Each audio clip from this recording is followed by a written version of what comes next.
Hello and welcome to PPM6 TV. Today, what it is a Zoom F4. Now, Zoom really put the cat among the pigeons when they released the F8. That's the F4's big brother, which was released first. That's an 8-input. I wonder if I can stand that now. Is it going to fall over? Bear that in mind. It's an 8-input portable recorder. Well, it obviously isn't going to stand there, with timecode that sells for under £1,000, and in a nice solid chassis, and that really was an exciting prospect. And Zoom have followed it up with this, the F4, which is the F8's baby brother. Now, I thought we would just have a quick look at this and do an outline of the specs, but answer some of the questions that some users and pundits have been going on about. So first of all, you get 4 mic line inputs on, the mic inputs are on XLR, they're combi jacks, and the line inputs are on a 1/4-inch jack.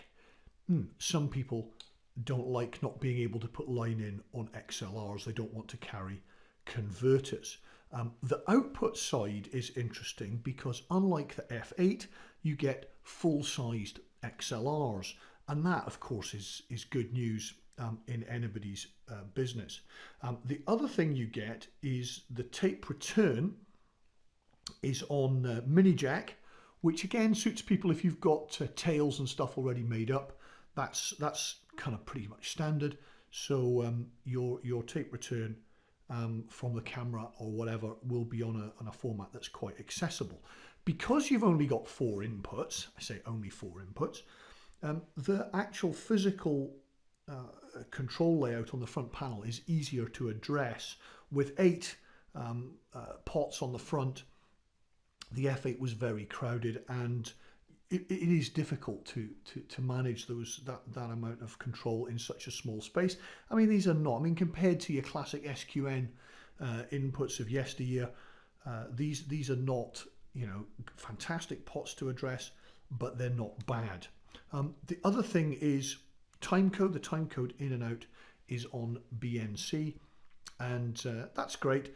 There is a question mark over timecode, and that question mark is about the F4 retaining timecode after a power down. So you change the batteries or you switch off for lunch, and when you come back, is your timecode still in sync with the recordings you made that morning? And what I'm going to do is, rather than look it up, I'm going to test it. I'm going to grab an old timecode source, stuff it in, jam it, and then switch it off and switch it on again and see what happens, and I'll let you know the answer to that. The final issue is the issue of limiters.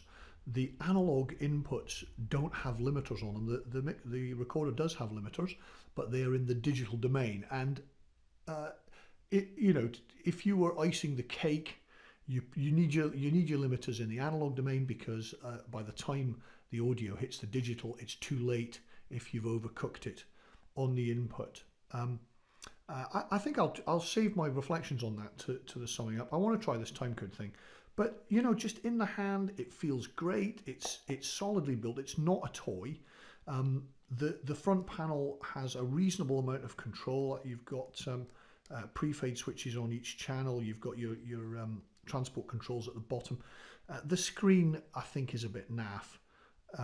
It's some people have very cruelly said, it's 1980 screen, but actually, that's not a deal breaker, I don't think. And I'll save my reflections on what is and what isn't a deal breaker till after I've tested the timecode. So let's do that now and come back and finish this video when we've done it.